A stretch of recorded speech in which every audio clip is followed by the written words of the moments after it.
I thought this morning we could talk about efficiency and effectiveness because it's come up in quite a few of our conversations this week. So, efficiency being doing something with minimal wasted time or effort, effectiveness, how good that thing is at providing the desired result. And it's come up in discussions around how to sequence your workouts, specifically optimizing for one over the other. Yes. Optimizing for one over the other. No, you should never optimize for one over the other. They are linked. They're different concepts, as you very well outlined, but they, one cannot exist without the other. I guess So you want to optimize the both. focus of most people these days, I would say, is on efficiency at the detriment of effectiveness. Would you Mm, agree? depends on the person. So a lot of like people that we work with, business people, sales people, Yeah, they love optimization. yeah, I was having a conversation with a guy who's very much in that world. Really, really good guy, really good at what he does as well. Writer. And he's massively into optimizing everything. So this kind of a peak efficiency, but also there with the optimization, they're also very keen for the effectiveness side of things as well. Because otherwise, it's not optimized. Just it's just very doesn't take a long time. It's not necessarily optimized. Yeah. yeah, Um, but what can happen, particularly with those sorts of people, is that the they do go all in on efficiency, and then that happens at the perhaps the expense of effectiveness. Perhaps not in the short term, yeah. certainly over the long term. A good example of this, the specific training example, would be something like Mark Ripeto's starting strength. Mark Ripeto's starting strength is an excellent program. When I had the gym, it was the basis of what I taught to people. Mm. Um, I can't fault it. But what I can fault is are people who misuse it. So they will do it far and away beyond what it is intended to be done. They'll be doing it for potentially like many months or even years. And because it's efficient, because oh well, you're just squatting, you're just deadlifting, you're just pressing, you're just rowing. Those are the only exercises that you need. Training arms is gay. Don't need to train calves. Don't worry about neck. Don't worry about abs. Oh, it's fine because the squat will train all of that. The deadlift will. These exercises will train all of that. You don't need to do any direct work for those things. I used to have that attitude actually. I held that attitude when I was in my early 20s, very early 20s at university, and I was very much into the oh yeah, you only need to do squats and deadlifts and benches and rows, don't do anything else. Arm training's gay, and all that ended up happening was I ended up getting injured and stalling really quickly. Um, so so yeah, I kind of lost my train of thought here, but the bottom line is efficiency and effectiveness, they cannot be separated. What you can do is go too far down the efficiency route or not be efficient enough, and that compromises effectiveness. So eventually efficiency breeds effectiveness. Effectiveness doesn't breed efficiency. That's why I say efficiency first as well. I don't know if you picked up on that. Yeah. Um, because something that is effective is also by definition efficient because you don't exist in a vacuum. You don't exist in a vacuum. So So workouts that are not efficient enough. We're talking about having your phone in the gym, that kind of yeah, thing. junk exercises. Well, we talked about this with your like your pelvic floor stuff. Again, Yes. pregnancy, so we won't stick here for too long. Um, but you've added a lot of crap to your workouts with the right kind of intentions. You're doing leg extensions and stuff like that, and I'm just thinking, why not just prioritize on doing a handful of really high quality sets of squats? Why are you adding in leg extensions and things like that? You'll get much more carryover for the specific goal that you want to achieve by doing your squats, but also doing your arm work and all your upper body bits and bobs too. Yeah. Does that make sense? Yeah. And then I guess the other side of that, a workout that's too efficient, where Well, things it's not effective. yeah, where things have been trimmed down or Yeah, yeah. You get you hit Jedi, you hit Jedi, high intensity training who have really gone down the Mensa rabbit hole of oh you only need to train squat once every four or legs once every 14, 16 days or something like that. yeah, And basically, I remember there was a guy on Facebook. There was a group on Facebook called Shut Up and Lift. That back when Facebook groups were usable, we're talking 2009, 2010. And I loved that group. And there was this guy, a South African guy, Owen, I think his name was, and we corresponded through the DMs quite a lot. And he was really into high intensity training, and he basically had it so that he would do one leg exercise, one set of leg press to total and complete failure, and that would be the only leg training he would do for 16 days. wow. He looked like shit. Yeah. No, but he genuinely believed in his mind that he genuinely believed that this was the peak efficiency in training is what and the most efficient training session you take it to its logical conclusion is just one exercise done to total failure, but it doesn't work. Doesn't work. As I say, he didn't look very good, at least according to his Facebook photos. And zooming out a little bit onto efficiency Yeah. um, versus effectiveness. So we talked recently about how we got started with cardio, and like you and I couldn't handle the longer duration stuff, so we had to do the shorter duration stuff. But there comes a time, When you say longer duration stuff, what do you mean? so like longer runs, Oh yeah, couple of yeah. mile runs. We couldn't run. Yeah, so you have to start with the yeah, and again, it's what's efficient and effective for you. The other thing about cardio is that's quite interesting is that you actually don't need to do a lot of it to get if you do cardio as I tell people to do cardio, which is to make you a better lifter, because lifting's what really transforms your body. Cardio just keeps you in shape and stops you dying an early death. So you do lifting to make you a better. You do cardio to make yourself a better lifter. Um, you really don't need you really don't need a lot, particularly if you do something that's quite demanding on the body, like running. Yeah, And when I say running, I mean running, not jogging. This isn't a speed thing; it's an attitude thing. Good strides, standing up tall, all that good stuff. yeah, You don't need a lot. Like we don't run. I don't run more than kind of 2.5, 3 miles. I think that yeah, 3 miles is kind of my limit. yeah. 2.5, 2 is kind of what I will do typically.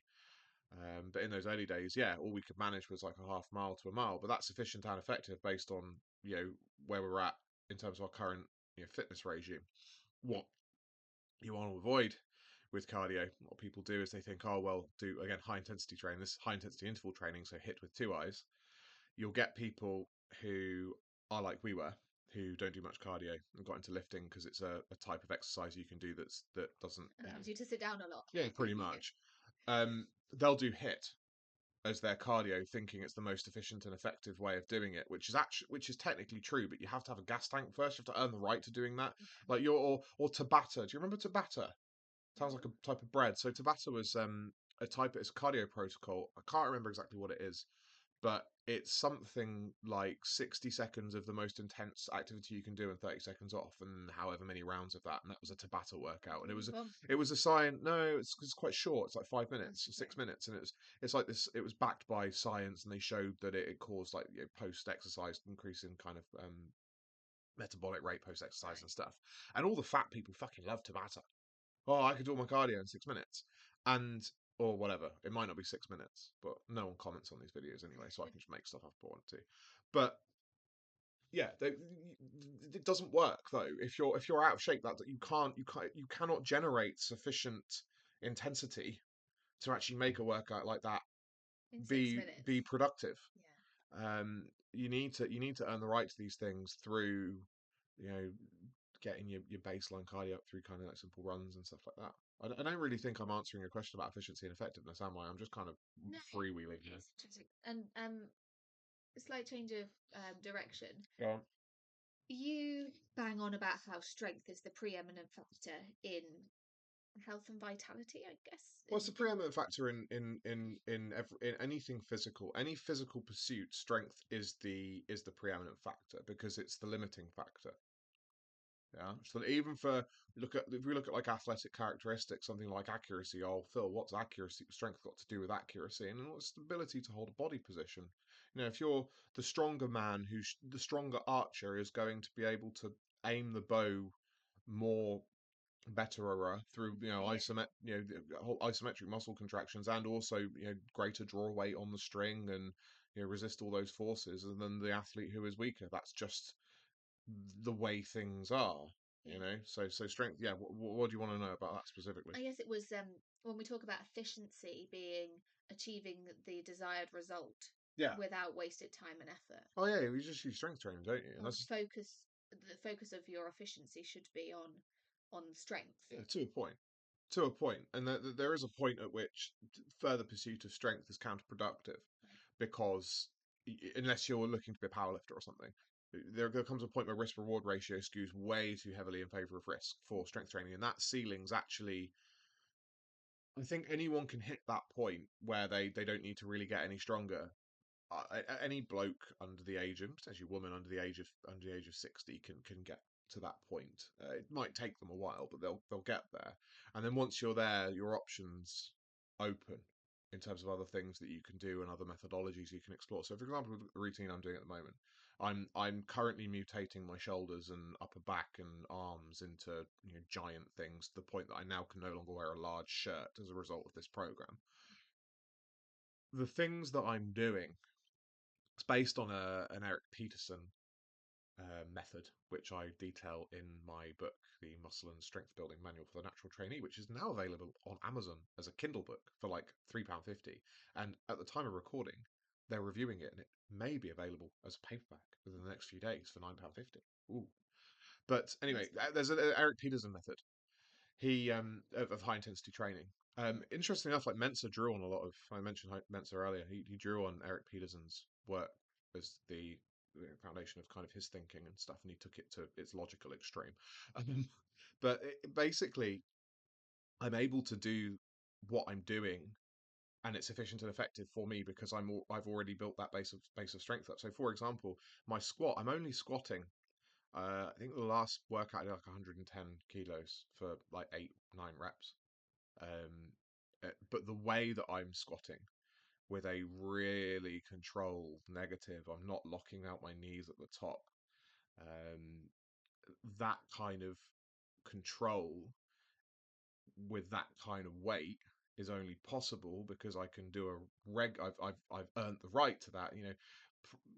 Go back, wind the clock back kind of 12, 18 months when I was kind of still doing the strength training stuff, and I was up at 170, 180 for sets of five. So your options open, but you have to build that foundation first. And then, and like I'm using a lot of machines at the moment. I don't recommend anyone uses machines really, apart from like lat pull downs, because most people can't do pull ups. You have to do something. So lat pull downs machines are fine. But generally, I recommend people avoid machines, or avoid using too many machines until they've built this foundation of strength that we're talking about. Because to get the most out of a machine requires tremendous neuromuscular control, which you were and also to be able to use enough weight on the machine as well whilst doing it properly. Like anyone can put the fucking half a stack on the rope push downs and like monkey fuck it down Yeah. jumping or whatever. You see stuff like that, or like they're doing like cross country skiing or something, that kind of motion. Anyone can do that, but to actually do it with your elbows locked really neatly into your sides and like a really nice squeeze at the top and in a slow and controlled manner to actually target the muscle the machine is supposed to target, requires you to have built up a lot of tricep strength through like close grip bench pressing, for example.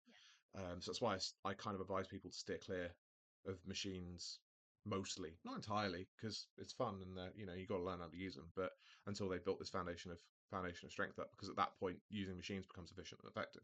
Prior to that, it's neither really. I mean, it's efficient in that it doesn't take a long time. You can take less rest between sets and stuff, but it's not effective.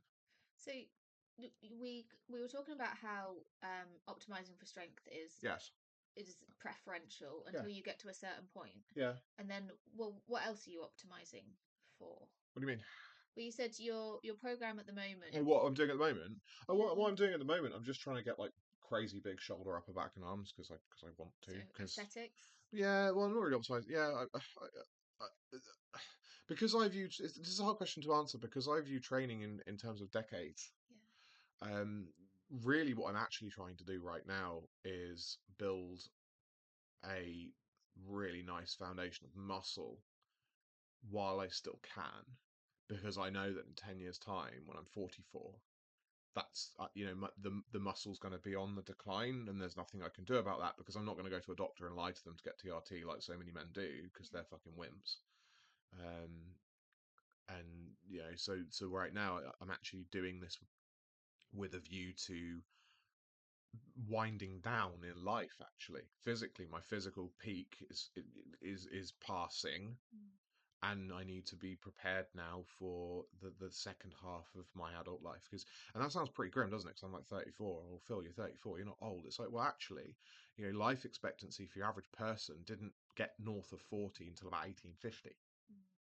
Maybe a bit later than that. So, Yeah. so really, I should be nearly dead now. But yeah, absent modern medicine and civilization, I should be nearly dead. So actually, the reason I'm optimizing for want of a better term, I'm not really optimizing. I'm just trying to build a nice solid foundation that's actually going to take me into later life. And you know, I'm thinking that when I'm 65, 66, I don't die from a stroke before, which probably will with my family history and stress levels.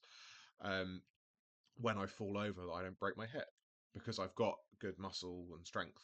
Yeah, I've still got a good chunk of muscle and strength because I built it in my 30s, Talking about my not falling 20s. over, Yeah. um, what about people who want to optimize for like balance and Oh, yeah, you flexibility? get strong, don't you? Because what's balance? That was a question. What's balance? The ability to exert resistance, No, that's the definition of strength. The ability to exert force against external resistance. What's balance? not fall over. There you go. How do you not Yeah, fall over? By makes exerting sense. force against external resistance. Yeah. Yeah.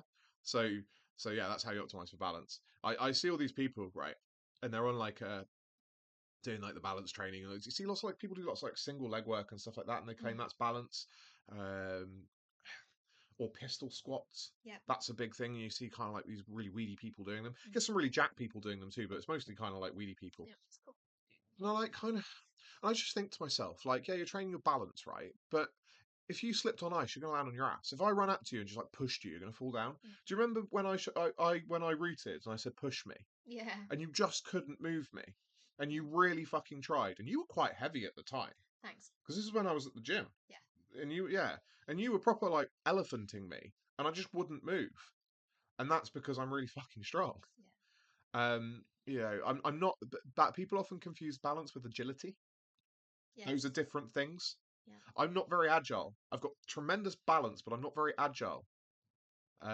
Because I didn't play any sport as a kid. I mean, I did. I played hockey when I was in goal, which meant standing around, and then I did horse riding where the horse did all the exercise. But so I'm not particularly agile. But even agility requires strength. It just requires a baseline of strength, and I think as well, like a lot of people, so people say, well, go back 20, 30, 40 years, people didn't do like strength training, like football players and stuff didn't do weightlifting because they were like terrified of becoming muscle bound, but they were still stronger than your typical person walking around today as a product of the lifestyle back then. So when I'm talking about building strength and why people need to build strength and stuff, it's in the gym specifically. It's because of the absence of challenge in daily life now. That's all. Lifting, shifting, Lifting, shifting, doing bits and bobs. walking, You know, if playing you're outside. if you're how many people do their own DIY now? I was reading a little article about the 1950s lifestyle, with the man who was working in a shoe factory or whatever, and he was the sole provider for this in the American context. And there was some wider commentary on it around how the man, yes, they were living on one income, but they weren't living a modern lifestyle on one income. The woman was cooking and washing and doing lots of washing. They would, and often like washing clothes by hand because even though they had the modern appliances, running those appliances was quite expensive, so they wouldn't use them all the time. So you've got that going on. The man did all of the DIY around the house, so maintaining the house, like painting it, fixing doors, fixing the car, all of that shit. Now, how many people do that now? We don't. We pay a little man to do it for us, don't we? Well, even things like lifting and shifting fuels for a gas, coal on your Yeah, stove, or yeah, all that stuff. like people used to buy vegetables from the greengrocer, and you'd buy a big bag and have to carry it home, Yeah, and precisely. you'd have to then walk to the butcher's and get something. Because yes, whilst they were able to support a family of four on one wage, they weren't living a lifestyle similar to the life, like in terms of the sheer amount of luxuries that we No. have now. And they were doing more stuff, and I guess that kind of carries over and made them strong. to the point that they didn't need for, you know, for things like balance, agility, accuracy, all of these things that you wouldn't necessarily associate with strength were just developed through their activities of daily living. Whereas now we're in a situation where that doesn't happen. So people, and even people who played sport and had all of those things as teenagers or perhaps in their early 20s, you know, you look at them now 10 years down the line on LinkedIn, their Right. LinkedIn profile picture, they're all fucking fat again, aren't they? And they're holding on to the glories of 10 years ago, thinking that they're still that, and they're just fucking not. And the only way now to get that stimulus, really, is in the gym. And it's also the most efficient and effective way, because instead of having to do something every fucking day, and you know, most of the time doing all of these manual jobs alongside your regular job, you can, if you follow the full time way, go fucking 2 days a week Yeah. to the gym and then two more runs. Who wouldn't want that? Yeah. Don't do very much for No, we don't do, for what massive we bang. have, we don't do a lot. No. We really don't do a lot, and that's because it's efficient and effective. But what I say, what you got to be really careful of, just to close on the efficiency and effectiveness thing, is trying to be too efficient, Yes. trying to be too efficient. And also you need to set and you also need to set it up so that it is efficient, because I could say do a full body workout 2 days a week, and I've deliberately not explained any specifics on that, because that's the sort of stuff you have to pay me for, because it's, you know, when you're only training 2 days a week, you have to get it right. Yeah. Yeah, I've talked about this before, how there were times in my training life where I've been able to, and it was efficient and effective for me to train upwards of 12 times a week, you know, two a day, 6 days a week and stuff. Like, if I had a crap workout, it didn't matter, because I was going later on in the afternoon. So you can kind of, it's a similar approach I take to email marketing and posting on LinkedIn. Like, if I send crap email, it doesn't matter, I'm sending one tomorrow. Yeah. If I write a LinkedIn post that's crap, it doesn't matter, because I'm doing another one probably in 2 hours' time. You know, I just vomit constantly, and eventually, you know, and some shit sticks. You can't do that with training, because when you've got a life and stuff outside of training, because you'll just burn out and get injured. So if you're going to do this kind of 2 or perhaps 3 day a week approach, you do have to set it up correctly. I'll give some free info. One thing that people do wrong is push pull legs as a 3 day a week rotation. No, you shouldn't do that. Push pull legs should be really a 6 day, a 5 or 6 day a week thing, or, you know, 5 days rotating, so three, you know, three Three, and then two, two, and then and then like a 5 or rolling 6 and program. then Yeah, or 6 days a week. You know, the original. If you actually look at kind of the original incarnations of push pull leg routines, they were 6 day a week affairs, because you need to get that frequency of, and when you do them only one day a week, it doesn't work. and the reality Well, for it can work, it just doesn't work very well. the reality for most people who are working a full-time job with a part with one of a partner, kids, and hobbies, Yeah, that's 3 days a week lifting in the gym is kind of their max. yeah. You know, unless they live fucking next to it, or they've got one in their house, with all the appropriate equipment. But yeah, 2 or 3 days a week at the gym, because of all the other stuff that's involved with going to the gym. I firmly believe now is the most efficient, effective way to do things. If you're going to go and be an idiot and take steroids and you know, do all that stuff, the things that changes, you know, that massively changes the calculations. But if you're going to do, you know, the right thing and not fucking stick needles in your ass, um, then yeah, 2 or 3 days a week for lifting is the way forward, supplemented by a couple of days of quote unquote hard, because hard's a relative term, um, conditioning work, running, cycling, sprinting, whatever, and then walking every day. That's actually how you do it. And on that note, 25 minutes or 23 minutes, we're done.